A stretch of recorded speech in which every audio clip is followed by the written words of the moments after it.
الحمد لله وكفى والصلاة والسلام على سيد الرسل وخاتم الأنبياء أما بعد فأعوذ بالله من الشيطان الرجيم بسم الله الرحمن الرحيم يا أيها الذين آمنوا كتب عليكم الصيام كما كتب على الذين من قبلكم لعلكم تتقون وقال الرسول صلى الله عليه وسلم من صام رمضان ثم أتبعه ستا من شوال كان كمن صام الدهر كله أو كما قال عليه الصلاة والسلام.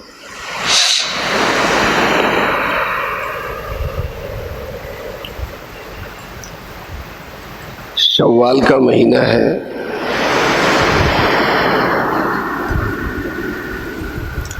شوال کے مہینے کا سب سے افضل عمل 6 روزے ہیں۔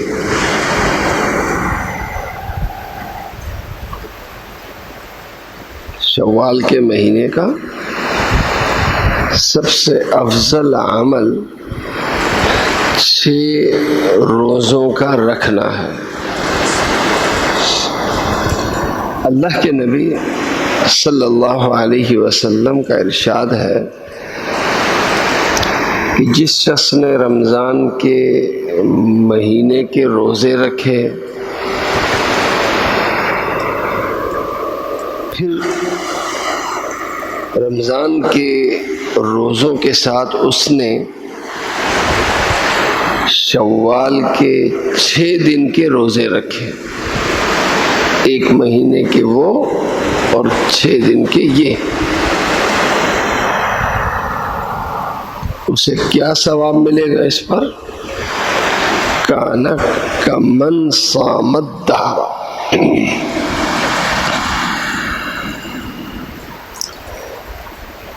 اللہ کی کتاب میں یہ نہیں لکھا جائے گا کہ اس شخص نے 1 مہینے اور 6 دن کے روزے رکھے، یہ نہیں لکھا جائے گا، بلکہ یہ لکھا جائے گا کہ اس شخص نے زندگی بھر روزے رکھے ہیں۔ اللہ کی کتاب میں یہ نہیں لکھا جائے گا کہ اس شخص نے 1 مہینے اور 6 دن کے روزے رکھے ہیں، بلکہ یہ لکھا جائے گا کہ اس شخص نے زندگی بھر روزے رکھے ہیں۔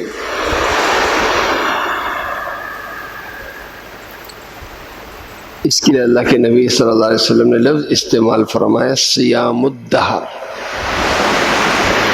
سیام الدہر کے معنی زمانہ، زندگی بھر روزے رکھنا۔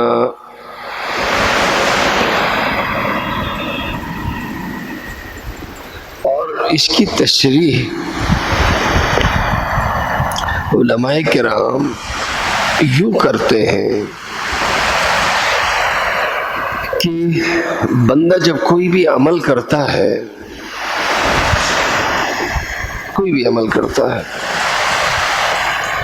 تو انسان کے اعمال نامے میں وہ اس کا ایک عمل نہیں لکھا جاتا، بلکہ 10 عمل لکھے جاتے ہیں۔ عمل 1 کیا اور ثواب 10 گنا ملا۔ اللہ کی کتاب میں انسان کے اعمال نامے میں لکھا گیا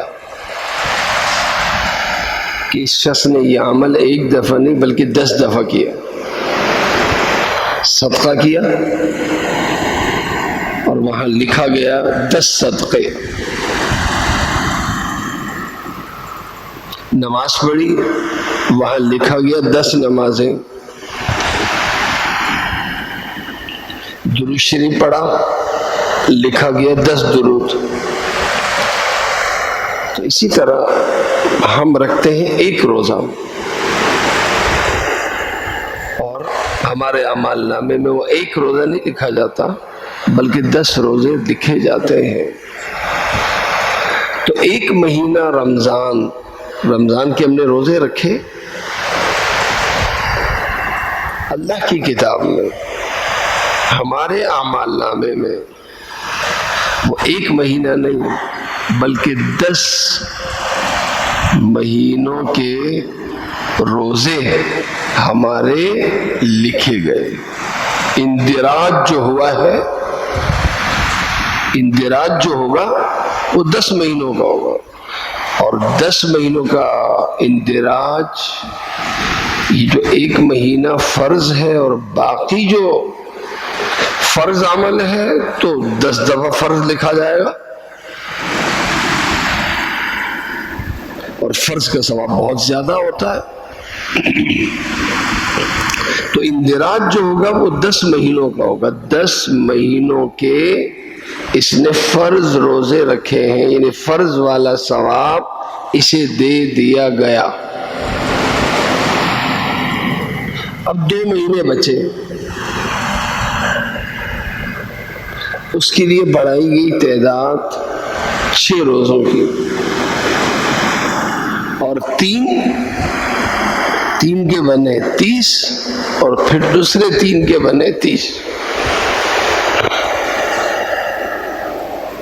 تو اس طریقے سے یہ 12 مہینوں کے روزے ہو گئے۔ ہم رکھیں گے 1 مہینہ اور 6 دن کے روزے، اور اللہ کی کتاب میں ہمارے اعمال نامے میں اندراج ہوگا 12 مہینوں کے روزوں کا۔ 12 مہینوں کے روزوں کا اندراج میرے اور آپ کے لیے ہوگا۔ اس میں جو خاص بات ہے، خاص بات، عاشورے کا بھی روزہ ہم رکھتے ہیں، 1 روزہ رکھتے ہیں، وہ 1 روزہ نہیں لکھا جائے گا، 10 روزے لکھے جائیں گے۔ ہم ذی الحج کے 9 روزے رکھتے ہیں، وہ 9 روزے بھی 10 گنا بڑھا کے لکھے جائیں گے، یعنی 9 مہینوں کے روزے۔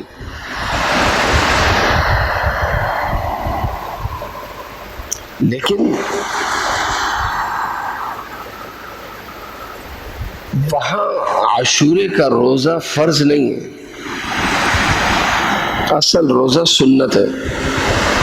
ذی الحج کے 9 روزے فرض نہیں ہے، سنت ہے، لہذا 10 گنا بڑھا کے جو لکھے جائیں گے تو وہ سنت روزے لکھے جائیں گے، سنت والا ثواب لکھا جائے گا، سنت کا ثواب لکھا جائے گا، فرض کا ثواب نہیں۔ لیکن یہاں پہ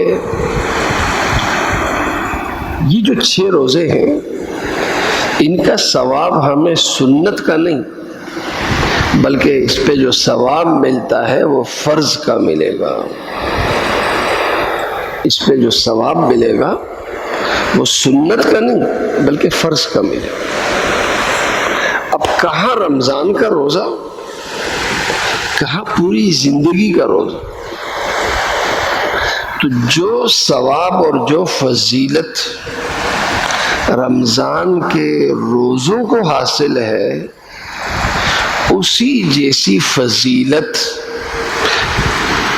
اس جتنا ثواب اللہ تعالیٰ ان 6 روزوں پہ دیتا ہے۔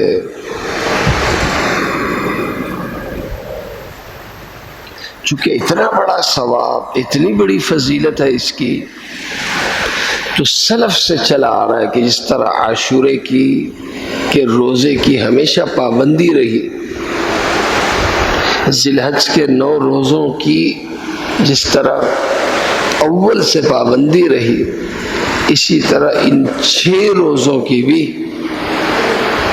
مسلمانوں میں ہمیشہ ان 6 روزوں کا معمول رہا ہے اور صلحاء نے اس کی ہمیشہ پابندی کی ہے۔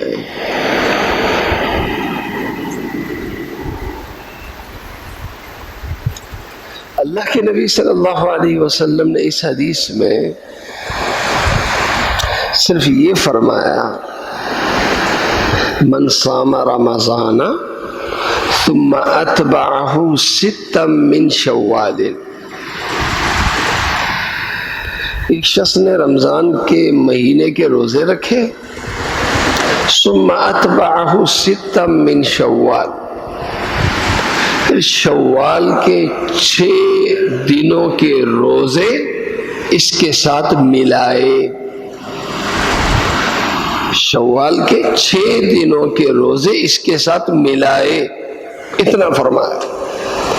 6 دنوں کا اللہ کے نبی صلی اللہ علیہ وسلم نے تعین نہیں فرمایا کہ یہ 6 روزے شروع کب کرنے، اور آیا یہ 6 روزے پہلے عشرے میں رکھنے ہیں کہ دوسرے عشرے میں رکھنے ہیں کہ تیسرے عشرے میں رکھنے ہیں۔ اسے امت کی یا روزہ رکھنے والے کی سہولت پر چھوڑ دیا گیا کہ وہ یہ 6 روزے رکھے، اور یہ 6 روزے مکمل کرنے ہیں شوال کے مہینے میں۔ ایک شخص کو سہولت ہے عید کے دوسرے دن سے تو وہ شروع کر دے، لگاتار سہولت ہے لگاتار رکھ دے، لگاتار روزے رکھ لے۔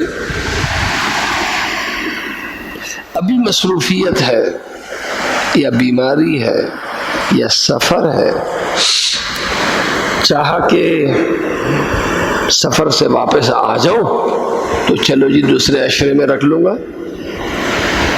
یا چلو جی اس مہینے کے آخر میں رکھ لوں گا، 6 روزے مکمل کر لوں گا۔ تو یہ نہیں کہا جائے گا کہ اس نے افضل وقت چھوڑ دیا۔ افضل وقت اللہ کے نبی صلی اللہ علیہ وسلم نے بتایا، افضل اس کا جو وقت بتایا وہ شوال کا مہینہ بتایا، اول وقت یا آخری وقت یا درمیانہ وقت، درمیان والا وقت یہ نہیں فرمایا اللہ کے نبی صلی اللہ علیہ وسلم۔ لیکن چونکہ روزہ رکھنے کا مزاج بنا رمضان کے روزوں سے، تو عید کا پہلا دن ویسے بھی چونکہ رمضان کا مزاج بنا ہوا ہوتا ہے، اس لیے عید کے پہلے روز کھاتے ہوئے بھی انسان اپنے آپ کو عجیب محسوس کرتا ہے، کیونکہ سارے معمولات آرام کے کھانے کے اور لگاتار پورے مہینے میں نا وہ بدل چکے ہوتے، تو چونکہ مزاج رمضان کا ہوتا ہے اس لیے سہولت دوسرے دن سے ہوتی ہے، تو عموماً روزہ یہ 6 روزے لوگ شروع کرتے ہیں دوسرے دن سے، لیکن اس کا تعلق سہولت سے ہے، سنت سے نہیں ہے، سہولت سے۔ سنت پورے مہینے میں کبھی بھی رکھ لیں آپ، باقی یہ آپ کی سہولت پہ ہے کہ آپ کب رکھیں، جب بھی رکھیں گے اس مہینے کے کسی اس میں رکھیں گے، تو یہ نہیں کہا جائے گا کہ آپ نے سنت کو چھوڑ کر اپنی سہولت کو آپ نے اختیار کیا۔ یہ بھی کر سکتے ہیں کہ 3 دن پہلے عشرے میں رکھ لیں، 3 دن دوسرے عشرے میں رکھ لیں، 3 دن آخری عشرے میں رکھ لیں، یہ بھی کر سکتے ہیں، اور ثواب بہت بڑا ہے، ثواب بہت بڑا ہے۔ جس نے 6 روزے ملا دیے تو کیا دے گا جی؟ اللہ کے یہاں لکھا جائے گا کہ اس شخص نے زندگی بھر روزے رکھے ہیں۔ جس طرح ہم عام نمازیں دیکھتے ہیں ہر نماز کے ساتھ، ہر فرض نماز کے ساتھ سنت نماز ہم پڑھتے ہیں، یا سنت مؤکدہ کی صورت میں یا سنت غیر مؤکدہ کی صورت میں۔ یہ سنت نماز کیوں ملائی گئی؟ فجر کی نماز پڑھتے ہیں، فجر کی نماز سے پہلے 2 رکعت، ظہر کی نماز پڑھتے ہیں، ظہر کی نماز سے پہلے اور اس کے بعد سنن مؤکدہ پڑھتے ہیں۔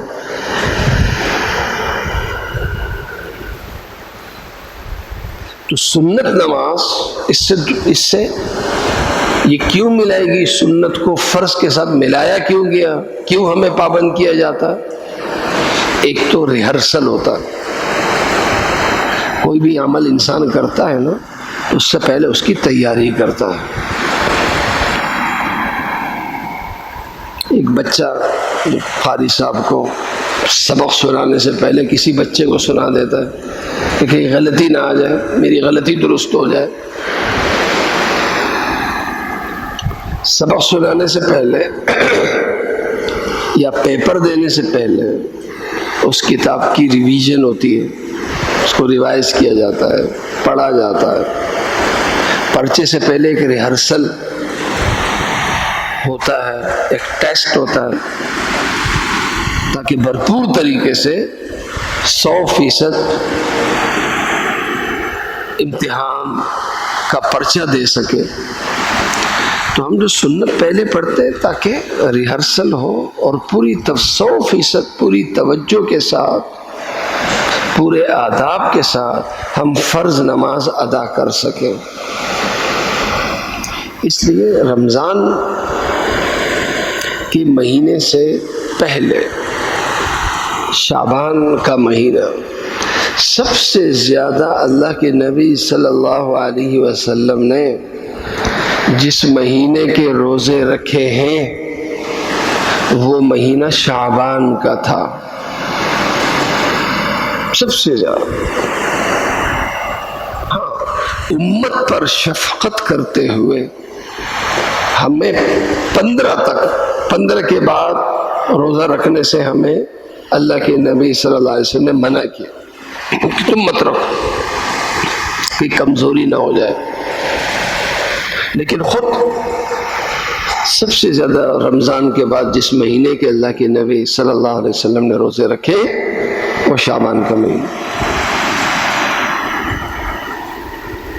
تو رمضان سے پہلے جس طرح ظہر کی نماز سے پہلے سنت نماز، تو رمضان کے مہینے سے پہلے شعبان میں سنت روزے، اور جس طرح ظہر کی نماز کے بعد پھر سنت مؤکدہ، اسی طرح رمضان کے مہینے کے بعد پھر 6 روزے۔ پہلے جو ہوتا ہے وہ ریہرسل ہوتا ہے، اور بعد میں جو ہوتا ہے وہ تلافی ہوتی ہے، جو کمی بیشی ہو گئی ہو اس کی تلافی کے لیے بعد میں سنت نماز رکھی گئی کہ یہ فرض جو اس شخص نے ادا کیا اس میں فلاں کوتاہی ہوئی، فلاں ہوئی۔ اب ایک صورت یہ کہ اس کو فیل کر دو،